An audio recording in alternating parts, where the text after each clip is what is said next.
This is how people view INFJs, the cold truth. You know what's funny? People always talk about INFJs like they're these mystical creatures, the rarest of all the personality types, the quiet visionaries, the old souls walking among the restless. But what they don't tell you is that being an INFJ often feels like walking through life as a ghost. Yeah, people see you, but they don't see you. They project things onto you: kindness, wisdom, mystery, empathy, but most never actually know what's behind those calm eyes. And that's the cold truth about being an INFJ. People love the idea of you. They love the softness, the emotional intelligence, the way you seem to understand them without them having to say a word. But what they don't realize is how much it costs you to hold that role, how much of yourself you bury just to keep the world comfortable. So today, we're talking about the reality, the cold, unfiltered truth of how people actually see the INFJ, and how it feels to live behind that perception. 1. The first impression: too good to be true. Let's start with the beginning, how people first see an INFJ. At first, it's always the same reaction. You're calm, you're warm, you're the kind of person who makes eye contact that actually means something. And people feel that immediately. They think, wow, this person really gets me. To most people, an INFJ feels like a safe space, someone they can open up to without fear of judgment. You listen differently. You don't just nod along. You absorb. You reflect emotions like a mirror. And people can feel that empathy radiating off you. But here's the dark twist. After a while, people start to get suspicious. Because you seem too understanding, too patient, too perceptive. They start to wonder, what's your angle? Why are you being so nice? Why do you care so much? And that's when the walls go up. People start to doubt your authenticity, not because you did anything wrong, but because your depth makes them uncomfortable. You see, the INFJ's warmth can trigger something in people, a kind of quiet insecurity. When someone looks at them and sees them fully, without words, they start to feel naked, exposed, vulnerable. So instead of embracing that connection, they distance themselves. They start saying things like, "You're so hard to read," or "You're mysterious," or worse, "You're fake nice." And that's the paradox of the INFJ. You're accused of being fake for being too real. 2. The mirror effect. INFJs have this strange psychological effect on people. Let's call it the mirror effect. Because of how your mind works, the combination of introverted intuition and extroverted feeling, you can read emotional patterns in people almost instinctively. You sense moods, unspoken pain, intentions, contradictions. You don't even have to try, you just know. But here's what most people don't understand.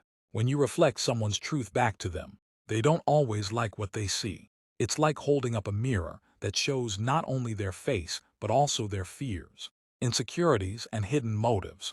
And while some people are fascinated by that, others are terrified by it. So they start labeling you. You're intense. You're manipulative. You overthink everything. Or my personal favorite, you're just too deep. But what they really mean is, I can't handle being seen that clearly. That's the cold truth of how people view INFJs. They think your insight is a game, when in reality it's a burden. You don't want to analyze everyone. You don't want to carry that much emotional data in your head. It just happens.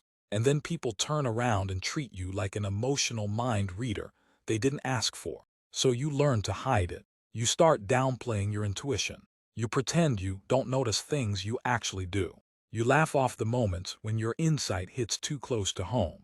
Because you've realized seeing people deeply doesn't always make them love you. Sometimes it makes them run. 3. The helper trap. Now let's talk about the most exhausting misconception of all. The idea that INFJs are everyone's therapist. You've probably noticed this pattern. You meet someone, and within minutes they're spilling their entire life story. Trauma, heartbreak, regrets, everything. And you sit there listening. You empathize, you validate, you try to help them see the meaning behind their pain. But here's where it gets dark. Most of those people don't actually see you back. You become their emotional sponge, absorbing everything they can't carry. And they mistake your understanding for endless capacity. They think you're strong, you can handle it. But no one asks what it's like to be the INFJ in that situation. to be the one who listens to everyone, but is rarely listened to in return. Because let's be real, most people don't even believe you have problems. You're calm, composed, and compassionate. You're the one who always seems in control, and that image traps you. People start to treat your empathy like it's a free service. They dump, they unload, they vent, and when they feel better, they move on. Meanwhile, you're left there carrying emotional debris that was never yours to begin with. And the cruel irony, when you finally reach your breaking point and pull away, they call you cold. They call you distant. They call you selfish. They don't understand that your withdrawal isn't rejection, it's self-preservation. INFJs don't go cold because they stop caring. They go cold because caring too much almost destroyed them. 4. The misunderstood depth. People often describe INFJs as deep, but they say it like it's a novelty. Oh, you're so deep, you think so much, you feel so much. But what they don't realize is that being deep isn't glamorous. It's heavy. You're the type who lies awake at night, dissecting a 5-minute conversation, because you noticed a micro-expression that didn't match the words. You overthink silences, analyze energy shifts, replay moments until your mind is raw. And while others move through life on the surface, you're drowning in subtext. That's the curse of the INFJ's depth.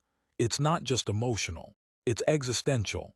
You're constantly searching for meaning, connection, and truth in a world that often rewards the opposite. And because of that, people can't quite categorize you. You're not fun enough to be the carefree one.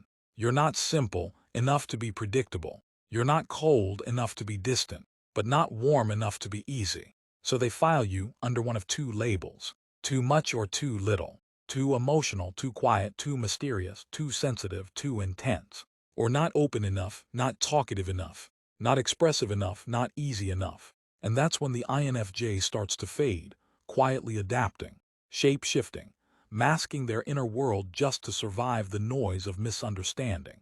Because here's the truth. You don't hide because you're shy. You hide because being seen rarely feels safe. 5. The silent rage beneath the calm. Most people think INFJs are peaceful, calm, kind, always collected. But few realize what's simmering beneath that surface. There's a silent rage there, a deep, frustrated fury that comes from years of being misunderstood, used, and misjudged. It's the anger of constantly being the bigger person, of forgiving people who never apologized, of explaining yourself to those who never cared to understand. You've probably felt it, that burning sensation in your chest when someone twists your intentions or calls you dramatic for setting boundaries. You want to scream, but you don't. You want to walk away, but you stay one more time, hoping maybe they'll finally see you. That's the INFJ's silent rage. It's not about hate, it's about heartbreak. Because deep down, you love people too much to stop trying, even when they've proven they don't deserve it. 6. How people view INFJs in relationships. The ideal that breaks. You know what's interesting? When it comes to relationships, people tend to see INFJs as the dream partner.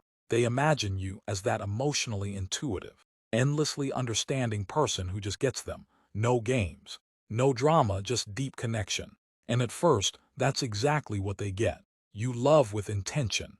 You listen like every word matters. You remember the little things, the subtle details that most people overlook, the way their voice changes when they're tired, the foods they reach for when they're anxious, the tone they use when they say, "I'm fine," but clearly aren't. To them, that feels magical.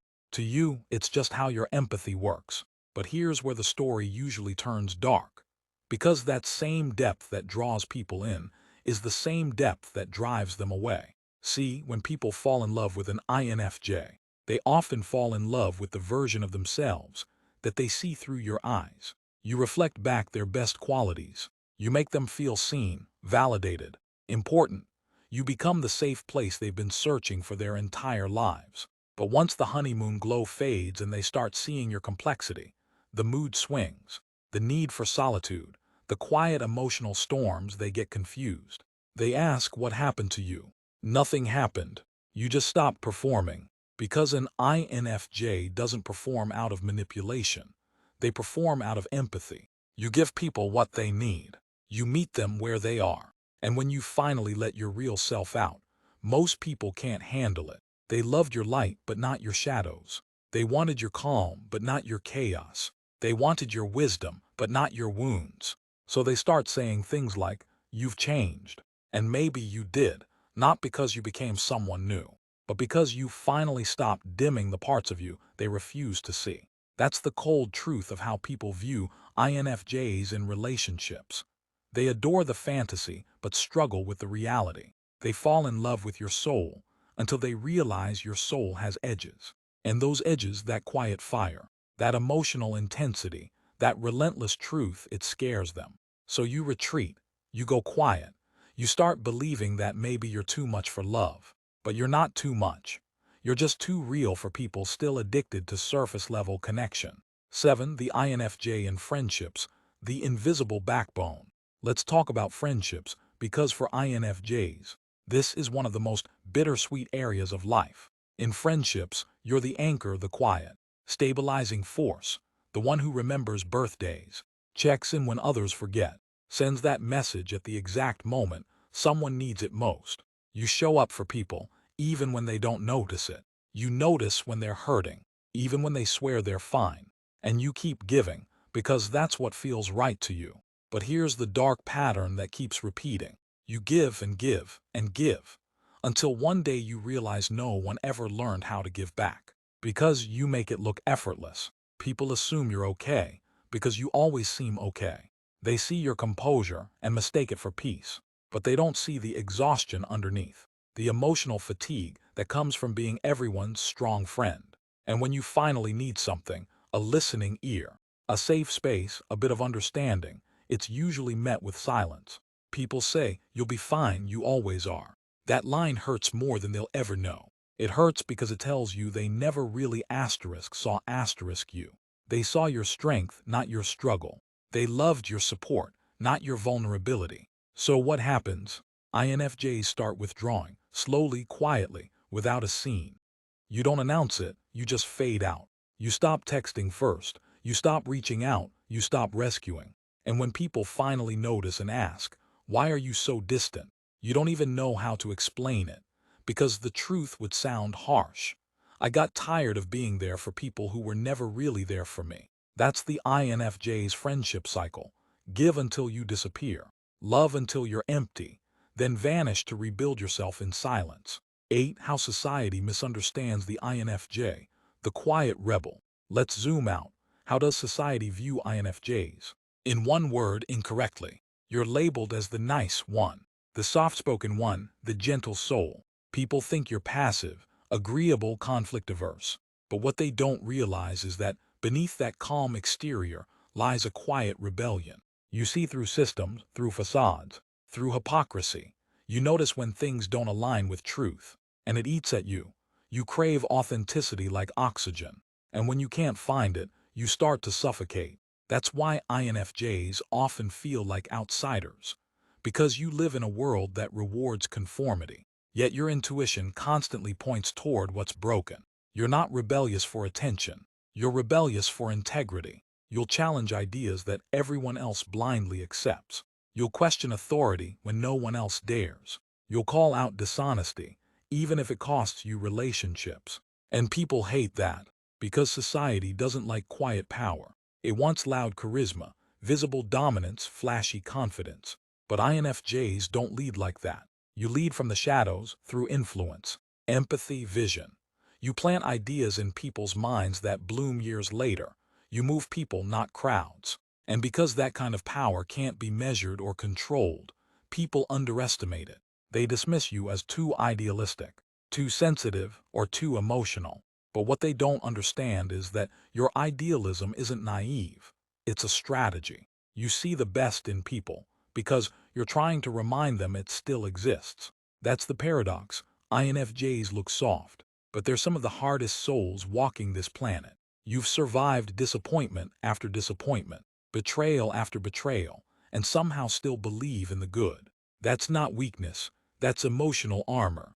9. The INFJ's inner conflict, the healer who hurts. Here's the part most people never see, the internal battlefield.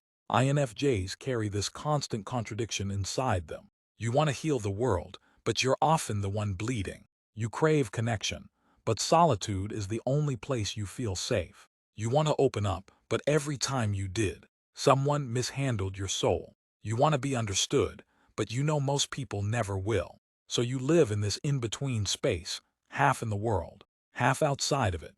You wear a mask of composure while your inner world shifts between clarity and chaos. You try to be everything for everyone, yet deep down, you're still asking who's there for me. And because you can sense so much, emotions, motives, patterns, you start internalizing other people's pain as your own.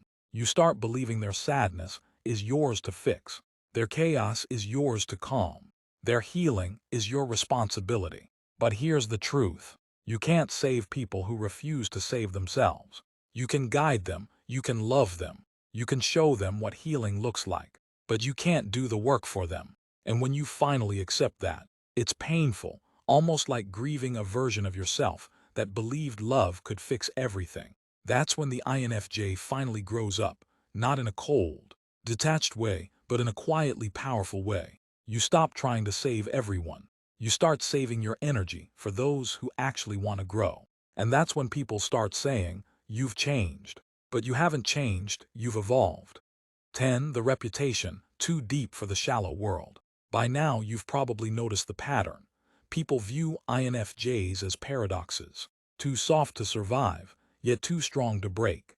Too emotional, yet too detached. Too quiet, yet too loud inside. It's confusing for people because you don't fit the script.